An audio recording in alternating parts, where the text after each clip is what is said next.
क्या आपने कभी किसी टनल के निर्माण का काम देखा है?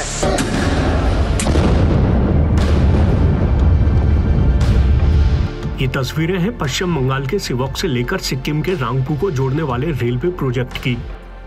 ये प्रोजेक्ट क्यों बेहद खास है, आपके सामने ये जानकारी भी रखेंगे, लेकिन उससे पहले आपको सुरंग निर्माण के एक जटिल तरीके से रूबरू करा देते हैं। क्या आपने कभी किसी टनल के निर्माण का काम देखा है? मेरे ठीक पीछे जो आप देख रहे हैं वो एक टनल के निर्माण का काम का नमूना है। जी हाँ, ये नमूना है विस्फोटक के जरिए धमाका करके टनल का निर्माण करने का। हमारे सामने ही सुरंग को आगे बढ़ाने के लिए ब्लास्ट किया गया।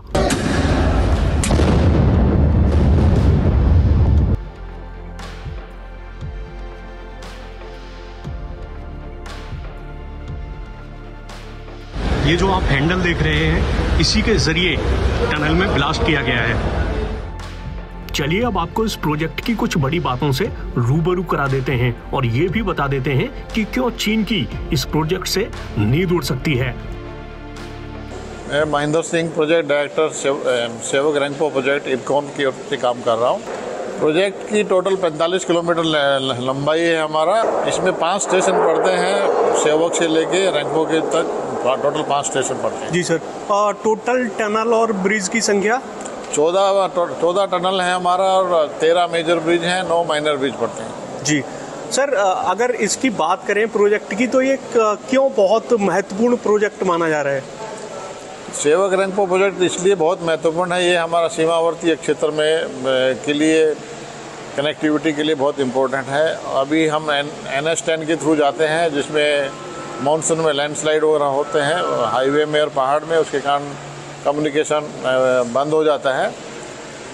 और हमारा प्रोजेक्ट में टनल है, टनल के अंदर में लैंडस्लाइड का खतरा नहीं रहेगा, पूरा ऑल वेदर कनेक्टिविटी रहेगा। तो हमारा पब्लिक का movement and material as well as army का मूवमेंट, डिफेंस पर्सनल मूवमेंट सभी समय हम कर पाएंगे। जी, तो ये सिक्किम के लिए क्या पहली रेलवे कनेक्टिविटी होगी? ये रेलवे लाइन सिक्किम को रेलवे के नेटवर्क पर लेके आएगी। इससे पहले रेलवे का हमारा कनेक्टिविटी नहीं है, और गवर्नमेंट का पॉलिसी के अकॉर्डिंग हम लोग सिक्किम को रेलवे नेटवर्क पर लेके आएंगे रैंगपो तक बनाने के बाद। रैंगपो से गैंगटोक का लाइन बाद में बनाया जाएगा। जी, अगर क्योंकि आर्मी की जब बात की जाती है, क्योंकि चाइना का बॉर्डर पास पड़ता है उस साइड में, तो आर्मी के हिसाब से कितना फ़ायदेमंद साबित होगा ये प्रोजेक्ट? ये प्रोजेक्ट डिफेंस और डिफेंस प्रिपेयर्डनेस में बहुत हेल्प करेगा, क्योंकि इसमें मास मूवमेंट करना पॉसिबल रहेगा, ट्रेन चलेगा और ऑल वेदर हमारा कम्युनिकेशन रहेगा ट्रेन के थ्रू, और उनके लिए स्ट्रेटजी कंसिडरेशन से ये बहुत इम्पोर्टेंट है। ये हमारा प्रोजेक्ट का 7 नंबर टनल है T7। इसके अंदर में हम 650 मीटर का प्लेटफॉर्म बनेगा, और वहाँ पे प्लेटफॉर्म एरिया में टनल का साइज 13 मीटर है। नॉर्मल टनल हमारा 8 मीटर का होता है। और ये प्लेटफॉर्म और यहाँ पे तीस्ता बाजार स्टेशन है, उसकी रिक्वायरमेंट के कारण में यहाँ पे हमको कैवन बनाना पड़ रहा है, जो इंडिया का सबसे पहला अंडरग्राउंड स्टेशन होगा ब्रॉडगेज नेटवर्क में।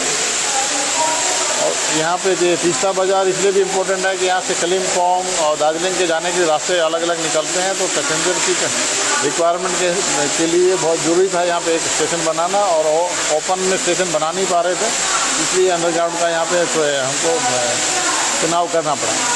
हमारा प्रोजेक्ट में हम लोग NATM मेथड से टनल का माइनिंग का, NATM मतलब होता है न्यू ऑस्ट्रियन टनलिंग मेथड। उसका अभिप्राय ये होता है कि आप लोग जैसे आप रॉक स्ट्राटा फेस में दिखाई देता है, आप देख रहे हैं जैसे देखते हैं, उसके हिसाब से आप लोग उसका उतना खुदाई ही कर सकते हैं। रॉक का स्ट्राटा अच्छा होगा तो ज़्यादा आप ब्लास्ट कर सकते हैं, कम होगा तो आप उसको हो सकता है ब्लास्टिंग नहीं भी कर पाएँ, उसको हमको पॉपुलर मशीन से एक्सकेवेटर से इसको खुदाई करने से काम चलेगा। तो हमारा अगर रॉक ख़राब है तो आधा मीटर का ही खुदाई कर पाएंगे, रॉक अच्छा है तो 3 मीटर तक एक सिंगल ब्लास्ट में 24 घंटा में काम कर सकते हैं। इसलिए टोटल प्रोग्रेस जो टनल का होता है रॉक क्लास के ऊपर डिपेंड करता है। यहाँ का बहुत पुअर क्लास का रॉक है, और फेस से साइड वॉल से आप पीछे देख रहे हैं बहुत पानी आ रहा है। तो इन सब डिफ़िकल्ट कंडीशन में वर्कर्स हमारे काम करते हैं, और प्रोजेक्ट में डे नाइट काम चलता है।